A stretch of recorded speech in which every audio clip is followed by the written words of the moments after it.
Hello, everyone. Welcome to episode number 216 of Bill Man the Sport Guys podcast. I'm your host, Bill Man the Sports Guy. Got a special guest today. Joining me is my good buddy and a member of the Chisoxtalk podcast, Chris Gearing. I hope I said it right. You But did. Chris, You thank you did. for joining. No, thank you. I always appreciate the time and always happy to talk with the White Sox.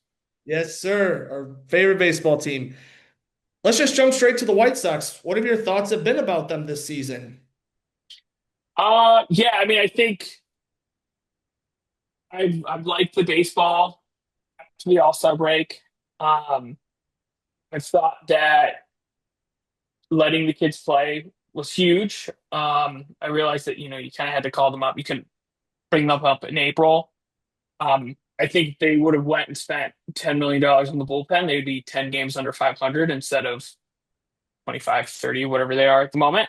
Um, they've been brutally bad against the AL Central, but kind of expected. You see them all the time, and they're still a really young team. And then I think Will Venables just needs to figure out how to manage a bullpen and manage pitching. I think he leaves guys in.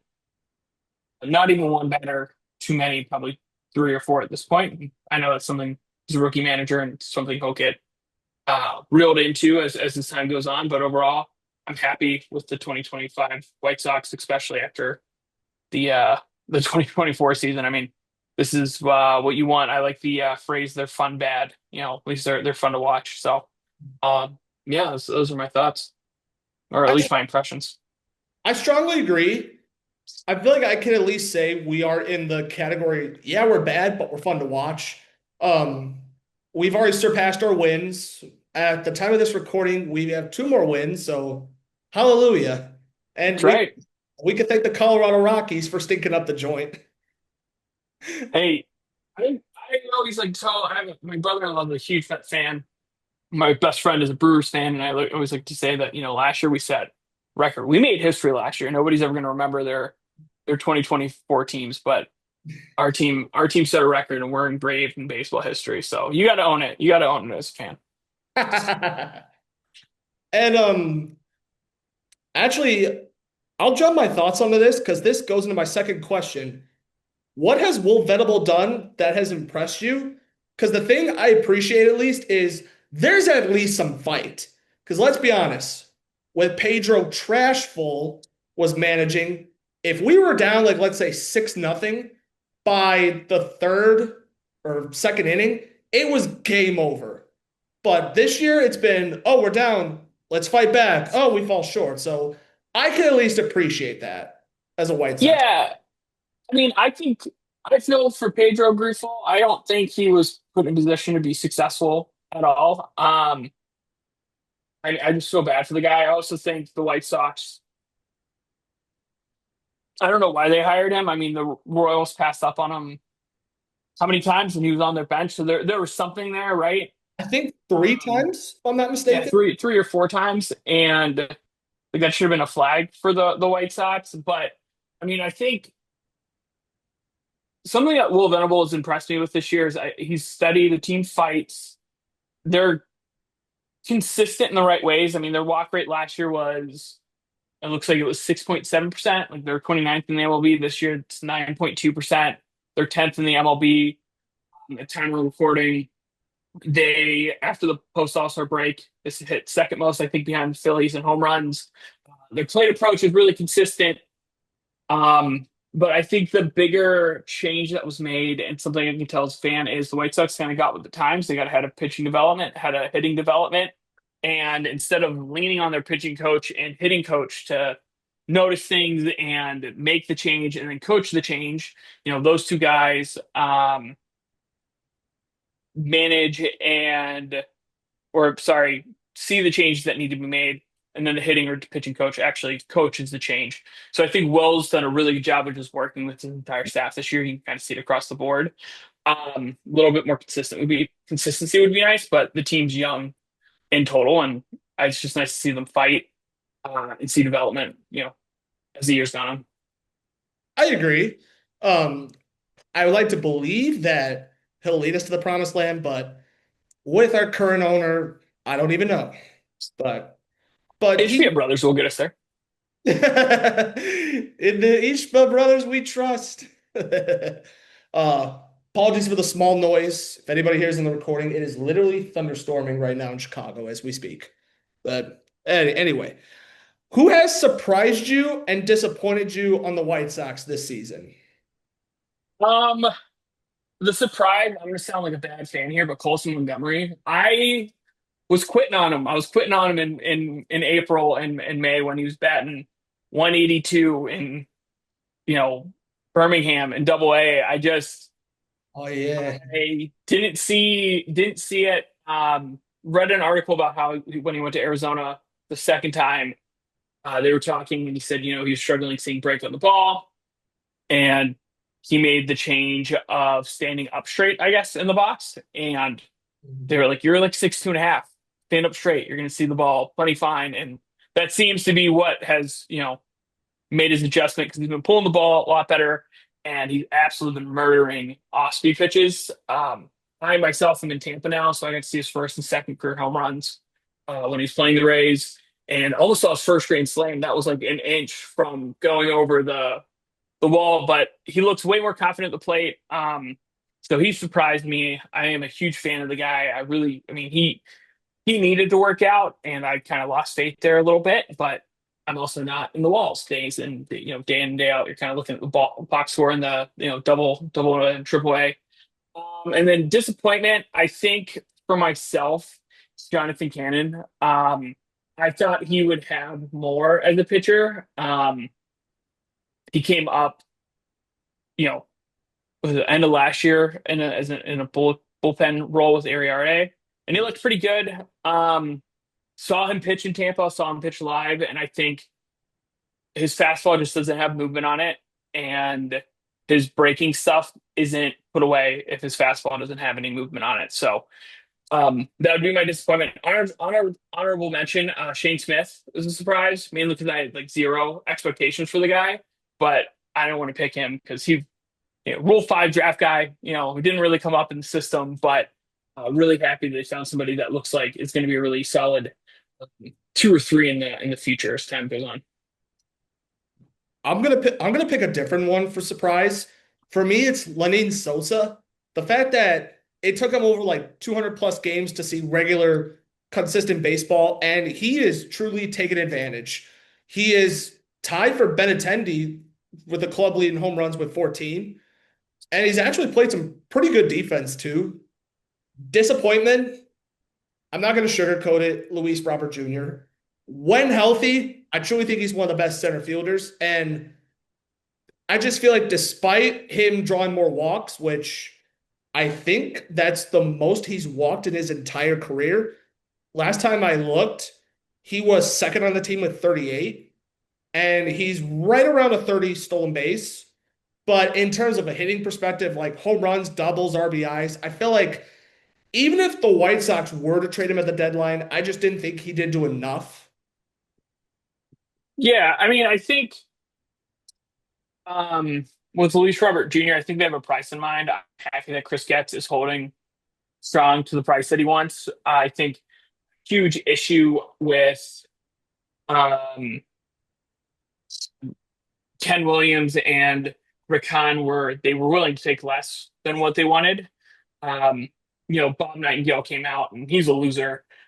It was like, people are getting frustrated working with Chris Getz, and good. Don't falter on your price. Like, dig your heels in, get what you think for the guy. The White Sox have 2 more years of control on him. He only gets a $5 million raise next year, so not the worst thing in the world. Um, and yeah, I mean, I think maybe he's been disappointing this year, but I didn't have very high expectations for him first place. So, I think, um, yeah, I think he's right where I thought he'd be. I don't think he's disappointing or overperformed. I think he's unfortunately disappointing because we thought he was going to be a superstar. But I think isolating the season in a vacuum, he's kind of right where I thought he would end up being. Yeah, and another reason was I thought I wasn't expecting him to get exactly to where he was back in 2023, but if he could be like at least close, then I would have been happy about it, but it is what it is. And to your point with Bob Nightingale, I was also hearing him say the same thing with Craig Barslow of the Red Sox. And I was jokingly telling someone who I was messaging with, I was like, do GMs just hate trading with each other now? I mean, I think I think I think good GMs hold the value they want. I mean, look at what's his name with the Eagles, Howie Roseman. I mean, the guy doesn't make a bad trade because he has a value that he wants in it, and he's willing to not make the trade. I think sometimes it's better to not make a trade if you're not getting what you want for somebody, versus making a bad trade. And I think Ken Williams and Rick Hahn, like that was always their downfall. Is they were willing to make a bad trade over not making one. I think Jake Berger obviously is the most recent example, but I think is the best one of like, they got a guy who literally never pitched for the White Sox. He had two Tommy Johnson, and they cut him. Like, Jake could be your DH right now, and that's a position the Sox badly need. I mean, I think they would have probably moved him eventually, but um, I think last year when you got Vargas for Kopech, a lot of people were probably looking at that and saying, that was a really bad trade. Now hindsight obviously is 2020, and he's played a lot better, but that was the price ultimately that Chris Getz wanted for it. He got it. He listened to his staff. They made some adjustments on his swing, and he's been crushing the baseball. So, um, I think it goes back to the point of like trade what you want. If people are frustrated with you, then good. They should be. And um, yeah, I think if as long as a staff you are making the moves for the value that you want versus the value that's perceived by the rest of the league, then as a fan, I'm happy. I think the Padres also do that all the time. They'll unload on what they think is a good price for people, and they're always competitive. So you see the best teams doing that, and after the White Sox are kind of And following in those footsteps. and I do recall looking at like one report with one trade with the Mets that the White Sox were willing to swap him for Mark Vientos, but why am I blanking on his name? But they wanted Ronald Acuna Jr.'s brother along with the trade. So I'm kind of happy that Getz is kind of putting his foot down and be like, hey, meet up with this or no deal.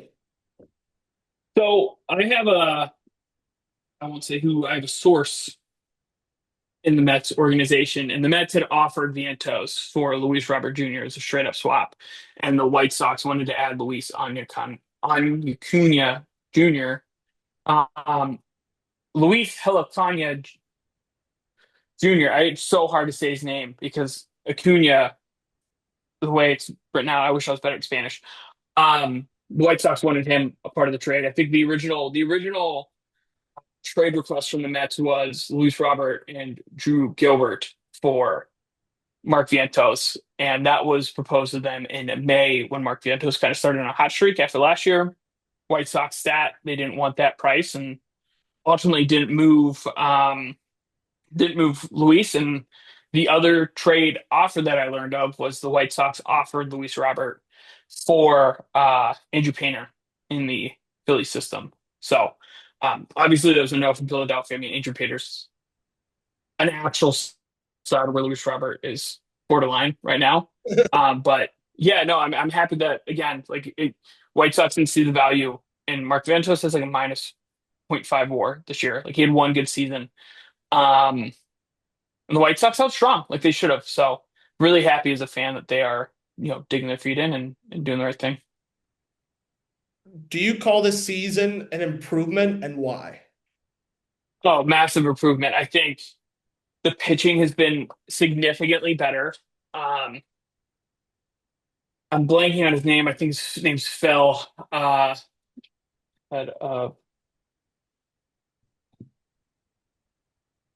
what is his name? Brian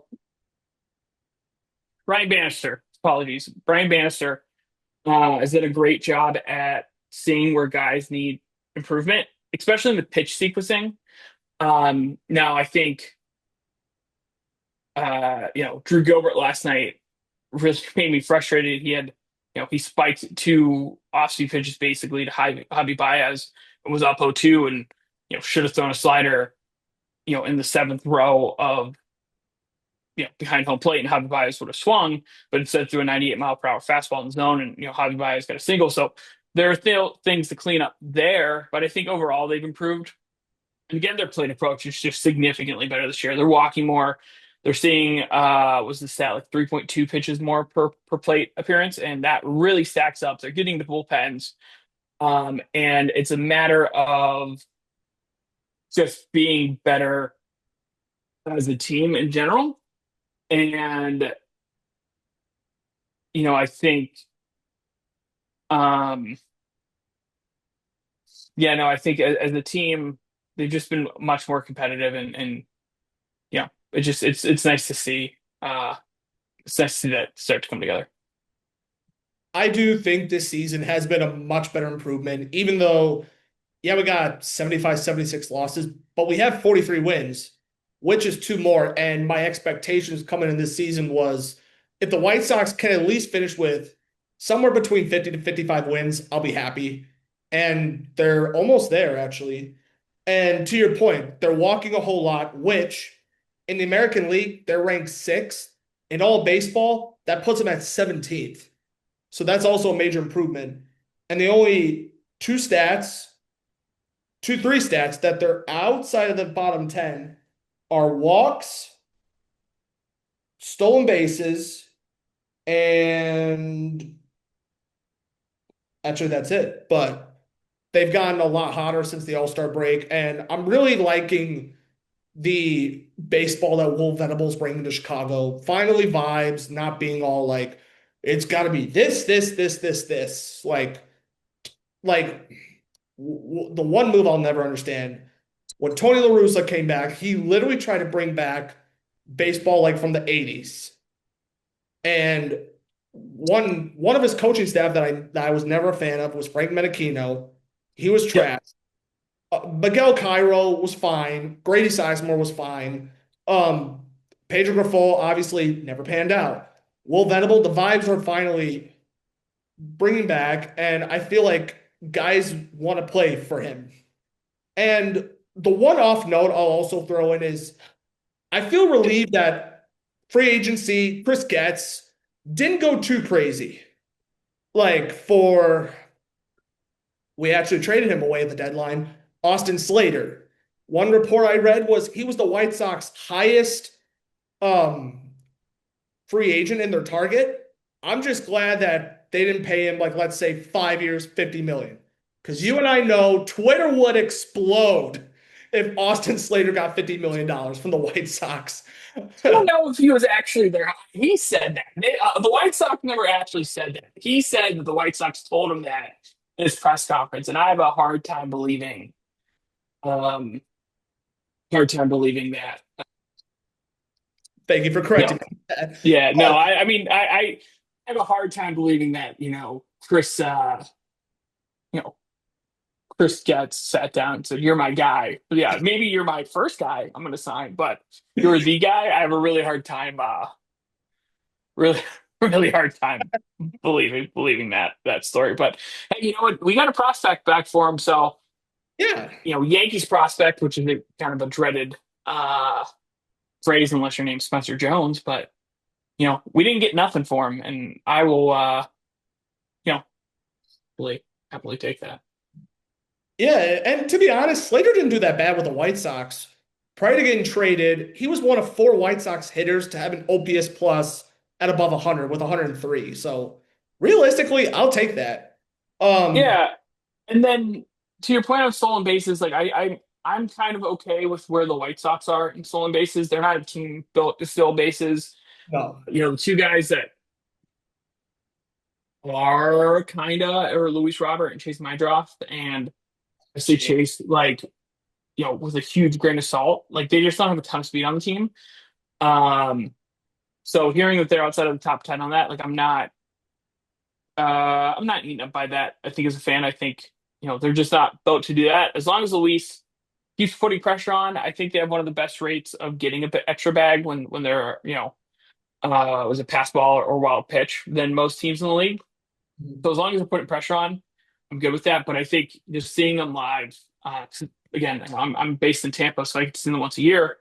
Um, you can tell that they are playing to put the ball in the gap, get singles, put pressure on teams that way, and it seems that everybody's bought in on that. Where it feels like the last few years there were people trying to do individual jobs, but not never felt like a team effort in a specific way. Um, so I'm not too eaten up by the lack of stolen bases this year. Yeah, and some of the guys who I still think are doing well, like Andrew Benintendi hasn't lost a step from last year. Literally 6 home runs away from hitting 20 again. Yep, And the younger guys, I'm low key honestly impressed. Like Chase Mydroth, Colson Montgomery, Kai Teal, Edgar Carroll, Shane Smith.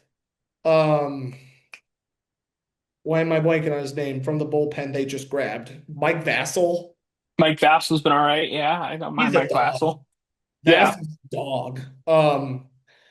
Yeah, I'm low key impressed with the Will Venable White Sox right now. I know we're not the worst team in baseball, thank goodness, because we could thank the Rockies, but hey, the future's bright, or at least we can all hope. Well, I have a mid-show question for you. Ooh, What okay. do you what should they do with Edgar Caro and Kyle Teal? Because right now the one catches, one DHs, but that's probably not a sustainable future. Do you think Kyle Teal moves to first base? Because Chris Mead kind of sucks. So I mean, to be fair, I just saw Curtis Mead last night, and I gotta watch more of him, but um, I wouldn't mind that because both of their they both hit pretty well, and this is one of my 2 to 3 criticizes that I have of Will Venable. I don't understand why he can't go every single game with both of their bats in the lineup. And if one of them does, I wouldn't mind seeing one or both learn first base. Like, let's say tonight's game as an example. Carroll catches, Teal learns first. Tomorrow's game, Teal catches, Carroll plays first. I wouldn't mind I don't know if seeing. Caro's tall enough. I think he's only 5'8", 5'9". So my worry with Caro at first is like stretching with Teal, I think is 6'1". Yeah. I think it's kind of that Andrew Vaughn issue. Is like, then of course he goes to the Brewers and is murdering the baseball, but I think Andrew Vaughn just isn't tall enough to go up and grab a few and kind of stretch like he needs to. I think that's my worry with Caro at first, where Teal has that Mm. natural height to him where he could make the change. I don't know if Caro could. Good point. And I guess assuming if Miguel Vargas is going to be there long term, I wouldn't mind Miguel Vargas and Kai Teal as like a 1A, 1B at You first don't base. think Vargas is going to stick at third? Ooh. See, you need Colson. You need Colson at shortstop for this whole thing to work out. You have to have Colson work out at shortstop. If he's not playing shortstop, it's Trying to think. you're kind of you're Sure. done for at that point. Uh Colson's got to change how he hits if he's not going to be playing in Well, the middle yes. infield. I mean, Colson short, Chase Mydroth at second. Ah, shoot. But then what about Lenine Sosa? Like, he's actually having a really good See year. ya. I don't know. Goodbye. Oh, you You're think not he's better than gone? Chase. Goodbye. I don't. I'm okay not seeing Winding Sosa. Chase my drop. Vargas and Colson are the future of this team, and that's who needs to be playing at their correct positions day in and day out. Lenny Sosa is your Lair Garcia off the bench guy. He can play all three of those positions. You know, let him be utilized in that way throughout the regular season. But once playoffs hit, eventually, like I hope I never just leave Lenine at home. Don't even tell him to get on the plane. Play with 25, not 26. Um, Come but on, 2020. I like Lenine. He's not the future of this team. So that's, trying to look past this year. I'd rather just have Chase second, Colson at shortstop, and Miguel Vargas at third. And I think that's why they ultimately traded Spurs Mead, because Mead can play first, and it kind of puts those guys back in their normal positions. I mean, I like Vaughn, but most Sox fans thought he would be the next Frank Thomas, Paul Konerko, Jose Abreu, guys who Yep. would have 25, 30 homers, give you 80 to 100 RBIs, and try hit above 270, which he did that only like one time in 2023, but then nothing since. I I have a hard time with this. I've read a article or two where the White Sox were telling him to try to put the ball in the air, left center, center field to home runs, and the Brewers were like, just pull it. And he's been crushing the ball as a Brewer. So I think, unfortunately, I think we didn't know how to develop Andrew Vaughn more than maybe Andrew Vaughn was a bad baseball player. But that comes down to the White Sox, how they were ran, and not getting with the times with hitting and pitching development coaches until well, did pitching 2 years ago, and then your hitting one came in this past off season. But Andrew Vaughn, I think he was more of a product of as time goes on. I think he's a product of the White Sox being poorly ran than unfortunately than anything else. All right. Um, is there anybody on the White Sox you think they should bring back? Like in terms of like guys who are going to be like free agents or who might be on the trade block come up? Yeah, And if I he has, mean, I think I wouldn't mind if they moved Andrew Benintendi, um, and went and got a left fielder, somebody with a better arm. But if they brought him back, go great. I think that's where my head goes with that. Steve Wilson, I think he's a little up and down, but he can be a really good middle innings, like just inning eater. If your starter has an off day or if you want to do like an opener kind of thing.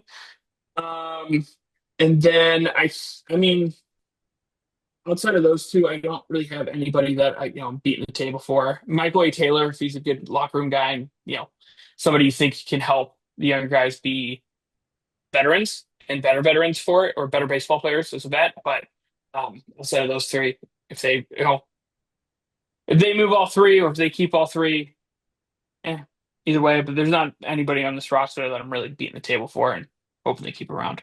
I think Outside out of of the young guys. I think out of the additions that they made in the offseason, I would definitely want Michael A. Taylor back because he's a good defender and he could be a good like one of the bench like clubhouse leaders. And he's actually having an okay year hitting wise. There's two bullpen pitchers I thought of, but I don't know if they're free agents. Mike Vassell for sure, because he's proven to me that he deserves to be one of our bullpen guys. Steve Wilson, another one of our really good ones that we have out of the few. Uh, I don't know if this guy's a free agent or not. I could be wrong. Dan Attavilla, he's low key had an okay year. I wouldn't mind seeing him back for specifically next season. Um, and then another player who we traded away, Adrian Hauser. Low key, he was a dog for us. And look at the return we got for him. If they bring him back like on a 1 year deal, then I'm perfectly okay with it. I respectfully disagree on Benatendi, only because I'm having a hard time believing like who would truly want to take his contract. Because I know I've read some reports that they want to take some. Some teams might want to try to take Benatendi, but I'm having a hard time believing who would exactly has the space to take his money. I mean, if you think if you can't move him without eating his salary, move him for the right price. Like that's always been my opinion on any player. Like if you can't move them without eating their salary, then move them and eat the salary. Like if you don't move him, he's on your team, you're paying him anyways at that point. This is Um, so that's kind of always been my opinion is like if you have to eat some of the salary, then it's okay. It's also not my money. And but I think what I've read, the Ishbia brothers are doing cash infusion, so I think it's going to be more uncommon right now for the White Sox to eat salary if they do move somebody. And I think as a fan base, we're going to get a little bit more used to that. As like, Ben Attendee ate, we ate, $10 million of salary next year to move him. Where before the White Sox might have taken, a single A lottery ticket prospect to move him and have nothing on the books. So the Ishbia brothers, cash infusions, and how that all works out and where that money gets allocated to. I read a little bit of the ownership agreement. I'm not a lawyer, but did study finance, and there are parts of it that go to paying off debt. There are parts of it that go to the payroll, and then there are parts of it that go to the stadium. So I think there's going to be a little bit more flexibility, and also with the agreement, there's so much that Jerry has spent on the roster and the salary for it. So As a fan, I think we're going to get used to seeing more deals where you know part of the revenue's eaten or part of the contract's eaten, and then you know we see somebody move because of it. All right. I know we got about like a month before the regular season ends, but as of right now, and we can revisit this again in the offseason, what are your early expectations for 2026 as of today, August 12th? Well, I think two timelines in my head. If the White Sox go out and spend $25 million on a bullpen, you're a 500 baseball team, you're competing for the playoffs. That also is, a bit dependent on how Juice looks back when he comes back, and if you can get Noah Schultz up. I know, reading articles that they've had some struggles with repeating his delivery, and it's a part of it. He's just so big. The guy's 6'9", so repeating delivery. But Brian Bannister's from the Brewers organization, and he worked with Mizorowski. So if he can do it with Mizorowski, he can do it with Noah Schultz. They're similar builds. So they go out and spend a little bit on the bullpen. Then I think absolutely they're going to be able to go and compete. If they don't, I think they're going to be a fun team, but finish 15 games under 500 and 2028, because I don't know if we're gonna have baseball in 27. Will be the year where they're super competitive again. It's all dependent on how much are you willing to go spend, and then also who can you convince who's a bullpen arm to come to Chicago, right? Um, I'm a little disappointed that Ariarte hasn't played better this year. I wish that he had more production. He was somebody I was pretty high on. I thought he was a key to building up the bullpen. I didn't never really saw him as a starter, but he's really struggled this year. So, but that's been as a starter in Charlotte. So maybe they look at him and say, go and throw the four best at bats you got. That might, fix some of the issues, but that, those are, I think, are the two routes. Is you go spend money in the bullpen, you get the right guys, you'll be a 500 baseball team competing for the playoffs, especially in the AL Central. If you don't, you're probably going to be 15 games under 500 at the end of it. But it'll be a really fun season where the White Sox are kind of always in contention. I agree. I think they should definitely improve the bullpen a bit. And I wouldn't mind if they keep adding at least a solid bat and hoping they can at least do like what they did in this past offseason. Just don't go too crazy. Like the example I said earlier with Austin Slater, 5 years, 50 million. Thank God Chris Getz didn't do that. All right, two more questions. Uh, Earlier this season, we saw Mark Burley get his statue. He is one of 9 or 10 uh, famous players slash people in the entire White Sox franchise organization. Who do you think should be the next White Sox player, manager, or someone to get their own statue and why? I think as long as they can mend the relationship, um, it should be Jose Abreu. 100 times out of 100 that gets that statue, and I they're probably gonna have a new stadium in like what 2030, 2031, something like that. When their lease ends in like 2029, I think, or 2030 on the nose. So when they redo when they move to the new stadium, they should bring a Jose Abreu statue with them to the whatever the 74th, I think, is where the land that they bought with the Chicago Fires, to make a White Sox neighborhood. I think that sounds about right. That or the 78th, but let's It might also be the 78th. let's hope the Ishba brothers can come through and keep us in Chicago. Well, Wow. they are. 100% they are. There's no way they're going to move the White Sox. It's a cornerstone franchise to the MLB. So about the bend the relationship, some may think this is hot take, some may not. I don't disagree on Jose Abreu, but I will also say Ozzie Guillen, one of the best managers in the entire history of the franchise. He brought you a World Series and arguably the best postseason run. By the way, did you know that 2005 Chicago White Sox are one of two teams to go 11-1 and win the championship? Right. They're the first one to do it. Yes, the other team that won 11-1 the postseason was the 1999 New York Yankees. Oh, I From thought it when I was Googled, the 2017 Dodgers or 2021 2020 Dodgers, maybe.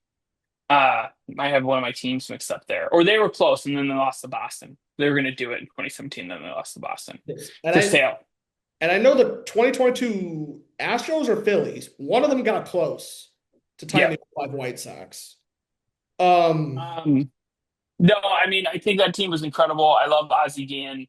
oh yeah. I'm going to have to respectfully disagree. I don't think managers matter enough to get statues. I think you know when a manager's bad because he will lose you games, but you don't know when he's good because he doesn't. I mean, he just doesn't. It's not like he's necessarily winning you games, but he's not losing them. Which I guess maybe he is winning you those games. He's not losing them, but um, I don't think managers have enough of an impact on it to And I know deserve a statue over player.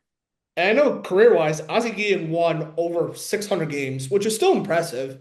Don't get me wrong. Oh, I love Ozzy. Oh yeah, I do too. Are you kidding?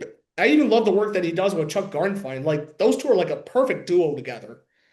Although Oh, I mean, Ozzy, Chuck, if you're listening, come join Bill Man the Sports Guy podcast. Me and Chris will gladly welcome you with open arms. come have dinner with me. Just come hang out with me for a couple hours. I don't even need you on a podcast. I just want to Yeah, talk to you for a few hours. just hang out with us, Uh, talk baseball, please. yeah, no, I mean, I love Ozzie Guillen. I mean, it would be cool if he had a statue. My personal belief is that managers don't have enough of an impact to deserve one. And I know that is a super hot take, and a lot of people are going to be disagreeing with that statement as it's been said. But, uh, I think bad managers have huge impacts, and then your okay and good ones don't have nearly as much of an impact. And to also to your point, I could potentially picture arguments saying like, "Oh, what about Tony La Russa? Or what about um, who was the manager before Ozzy? Jerry Manuel, if Yep, my I think correct. so. Or what about oh gosh, why am I blanking their names? The managers who brought the White Sox the 1917 and '06 World Series. Uh, Oh, um, I wish my White Sox fandom was that strong. One, he beat the Cubs, and we'll always have that over the North Side. We beat the Cubs in the World Series, and we own that. Therefore, we own Wrigley. oh yeah. If you live by Wrigley, go throw rocks at it. All right, so 19, then actually, I'm Googling this right now as we speak. Their manager, when they won the World Series in 1906, was Fielder Jones. And then 1917 um, was Clarence Pants Rowland. Well, All right. I think I Good old def Clarence. Definitely remember Clarence. See, that's my point on managers. I definitely am going to remember old Clarence on that team, not any of the greats that played around that era, including Shoeless Joe Jackson. But good old Clarence is the remember more 1919 than class. anything else. So Let's see. That season, the White Sox were 154. It was the record in that's 19. right. Bring that back. Bring that kind of play back. Uh Ooh, yeah. I'm trying to picture when was the last time we won over 100 games? I know we won 99 in 2005. Last time the White Sox won over 100 games, maybe when 94 the season got cut short.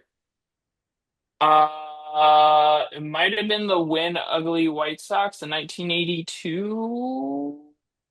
Would have been the last time potentially they won over 100 games. Although if they were win ugly, or was it 83? 83 was the, let's see. Actually, 1917 is the only season in the entire history of the franchise that they've won 100 plus games. That probably tracks. That tracks. So, yep, that tracks. That is wild. Not gonna lie. They have the best winning World Series to making playoffs percentage than any other franchise. Hey, we're Better back. than the Yankees, too. Give yourselves a round of So, applause, White Sox. right. Pretty sure they've won it, what, like the 5 out of the 8 or 9 times they made it. They're almost like they're just over 50%. They've made the playoffs a bunch, but when they're in it, That's they going usually they usually win that thing. So I'll to take that. Who do you think will win the World Series in 2025? Brewers, man. I mean, at this point, the Brewer crew. I think Jake Mizorowski is incredible. Priester's a beast. Woodruff is back. He just won 7 against the Mets. You got Freddie Peralta. Like that's a viable four. Their bullpen's great. They have the bats they need. They put a bunch of pressure on teams by stealing bags. Um, I think the Brewers make it out of the NL, and then the AL. You're probably going to end up seeing. hmm, the Toronto Blue Jays, and I think the Brewers are going to beat the Blue Jays in the World Series. Ooh, and how many games if you had to try guess? I think 5. I think the Brewers pitching is just insane, and they also don't make mistakes. Like there was a stat where they're the first team ever to go on a uh, road game set like consecutive of any length, score 50 plus runs, win every single game, and not make an error. Like that, they're just such a like they don't mess up, they don't make fielding errors, they take bags, they capitalize on your mistakes. Like that's just the kind of team. Those are the teams that win World Series, and those are the teams that are super consistent, and that's what you need more than anything in baseball. So that's who I think it's going to be, and why. Ooh, shout out to one of my coworkers at the Korean newspaper, Carlos Allen. But I think his Brewers are gonna get upset. Mm, Well, if I'm not gonna pick the Dodgers, because I feel like it's easy to pick the Dodgers, a hot take, Philadelphia Phillies. I think they end the drought since 2008. There's just something about this year's Phillies that I think they could honestly make a surprise World Series run this season. And yeah, I mean, they're well built. They again, great pitching. I I love mean, the Ross. Dodgers are always a threat, but I mean, the thing about the Dodgers, and this is what the Diamondbacks beat them a couple years ago, and this is why I picked the Brewers, is they are the slowest team from pitcher, like starting their windup to home plate, and Will Smith doesn't have a strong enough arm. So like the Diamondbacks beat them in 2022, I 23. think, or 23. That's 23. And they stole like 17 bags in that series. And I think the same thing will happen against the Brewers. Um, and I think the same thing. Phillies like they don't hold people at first very well, and that matters in the playoffs. And they have the pitching, and they have a bunch of really explosive bats. And Bryce Harper, you can't count out. Shohei Ohtani can't count out. But um, complexion of that team and where their weaknesses are where the Brewers are all really strong. But Yeah. I can see it in the Phillies. I mean, the ball explodes off their bat. Um, so I can absolutely see it for the Phillies. I think Dodgers are going to lose in the DS to either the Brewers or the Phillies. Come I back and watch this, and I'm going to be right. So yeah, there I to be honest, I think Dodgers will get the playoff hungover. I mean, when was the last time someone actually went back to back in the World I think it Series? was the Yankees, unfortunately. Like appearing in a World Series, I think the Astros winning it was the Yankees in the 90s, I believe. Fortunately, Uh, yeah, that's they did a three-peat. oh, yeah, that is right because they won in 2000. 01 they lost to the Diamondbacks. Oh two They was did 96, 97, and 98. oh yeah, good point. And it's when Derek Jeter was crowned the most overrated player of all time. So Despite, I mean, he was always a good hitter, but defender easily overrated. if he played for the Mariners, nobody would know who he was. So No, or even Red Sox. that's probably true. Even though if he played for just about any other team than the New York Yankees, nobody would ever know who that guy was. So he was not the best shortstop on his team. A-Rod was better. I don't care if he juiced. Before we go, Chris, is there any last thing you would like to throw at the audience? I think we had an episode around this time last year, and I told everybody that you just had to sit through the season, and it was going to be really brutal. And the second half of next year was going to be where all the kids were up, and they're going to be playing way better baseball, and they are. And I was right. And I Yeah, just go back and timestamp this one, folks. They go out and spend 20 million on the bullpen. They're going to be a 500 baseball team. So just stick with the Sox. They're going to be competitive next year if they do the right things this offseason. the Ishbia brothers have cash infusions that are going to help with that. And, you know, I was wrong with Colson Montgomery. He's actually really good and he's a stud, and I should have never given up on him. So Uh, I think the last thing I'll say is just keep climbing the steps. We're seeing improvement this season. And as a fan who wants to see the team finally win another World Series, keep taking the steps. Please. And also in Ishba Brothers, we trust. that's right. That's right. All right. Chris, thank you so much for joining. Thank you for having me. Appreciate it. All right. That is all for today's episode. Thank you for tuning in to episode number 216 of Bill Man the Sport Guys podcast. I'm your host, Bill Man the Sports Guy. Stay tuned for episode number 217. Peace.